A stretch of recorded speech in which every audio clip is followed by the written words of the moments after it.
Hello and welcome. I'm Dave Patton.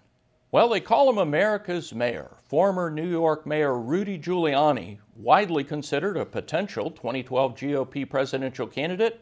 He's inspired the nation with his leadership in New York and at Ground Zero after the 9/11 attacks.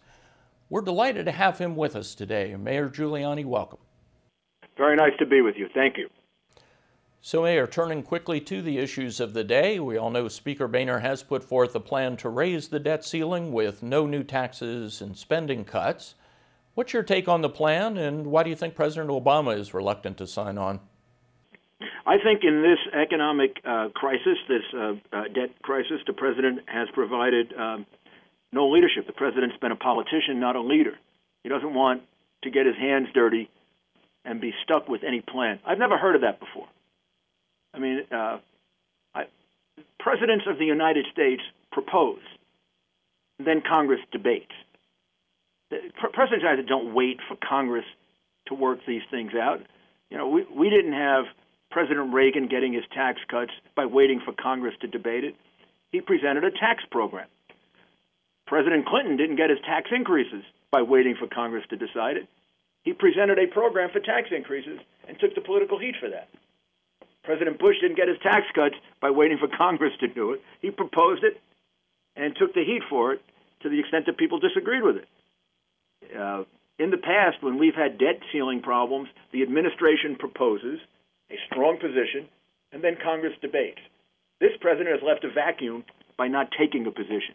We still don't have a position in writing from the President of the United States. That is totally unthinkable to me, as someone who's written a book on leadership.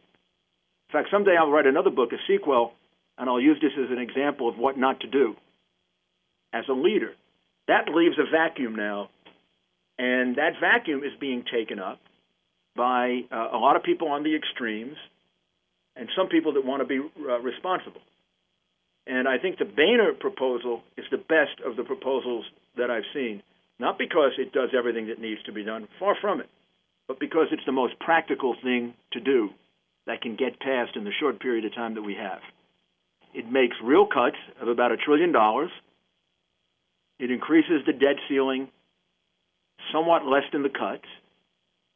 It allows a review of that in 8-9 months, which is absolutely necessary because the Republicans, at least, don't trust the president to really make the cuts because he has given such phony numbers in the past that they just don't trust him.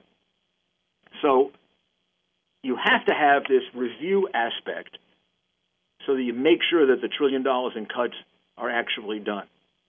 I think if the Boehner plan can get through the House, then I think it has to pass the Senate, and the president has to sign it unless they really are irresponsible, because nothing else can pass. The Reid plan is not going to pass the Senate. He's not going to get 60 votes for the Reid plan. If it passed the Senate, Boehner couldn't get it through the House, even if he wanted to. He's having a tough time with his own plan.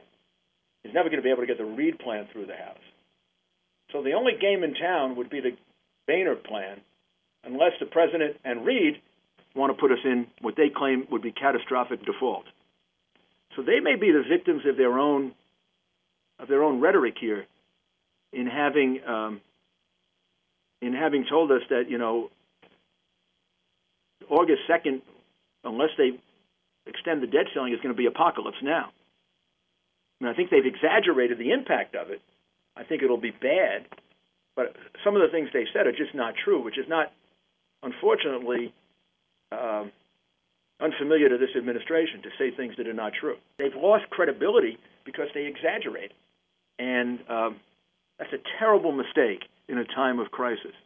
One of the things that I tried to remember all through September 11 is don't lose the confidence of the people by exaggerating in either direction. Don't underestimate what's going on, but don't overestimate it either. The president has lost the confidence of everyone now because he just hasn't told the truth about the consequences. They're real bad, but they're not as bad as Geithner and he have made them out to be. Would you say that President Obama is among the weakest, perhaps the weakest president in U.S. history? I would say in my lifetime, he's the weakest leader that we've had in the White House. The only one that would challenge that would be Jimmy Carter, and he's weaker than Jimmy Carter. Even Jimmy Carter presented financial plans and took the role in presenting his own proposals to Congress, didn't wait for Congress to endlessly debate before he took a position. The president sees himself more as a referee than a leader. And since he has a group of people that don't play on the same ball field, it's very hard to be a referee in this situation. I mean, Republicans are on one gridiron, and the Democrats are on another gridiron. So you can't referee the darn thing. So I think here, particularly in this debate, we needed a White House proposal. The wisdom of a White House proposal, although it might not have been the best politics, it would have been the best leadership. The wisdom of a White House proposal, which Reagan understood, and Clinton understood, and I understood, is you can compromise off that and give everybody a victory. In other words, when I wanted cuts from the city council, I would go in asking for 2 to 3 times more cuts than I needed, so that at the end of the day, the city council and the speaker of the city council was a Democrat could say, "I beat the mayor. He wanted $3 billion in cuts, and he only got $1 billion in cuts. Look, I won." He could say that to his much more liberal membership, and I didn't care that it looked like I lost because I got $1 billion worth of cuts no other mayor ever got before. But you have to understand that, and you got to be willing to take some political heat for it. Reagan did that all the time. Reagan would go in and ask for big tax reductions. He'd get half the tax reduction, and he'd be happy with that. And we never knew if maybe he would have taken 3/4 of the tax reduction. Did you ever envision a day when there was a very real prospect, if not a likelihood, that the United States would see its credit rating, its bond credit rating, downgraded from AAA to AA? No, I never thought that would happen, and I think that is a responsibility of the people in Washington, and I'm really ashamed of them because this is unnecessary. This is self-inflicted wound. The crisis of 2008 was not self-inflicted. It came about for complex reasons that are still being debated, and something that almost no one predicted or saw. So, you can assign political blame for that, but then you also have to say, well, nobody really predicted it. A little bit like September 11, right? You can say, well, September 11 shouldn't have happened, but then again, nothing like that had ever happened before, and it wasn't predicted. And so I always look at what do we do after September 11, not so much before. But this is something that's been predictable for the last year, and it can be solved by the art of compromise, sensible compromise, where everybody can get a little bit of what they want, not all of what they want. And I don't assign the sole blame for this to the president, but I do assign the major portion of the blame to the president because he's supposed to be the leader.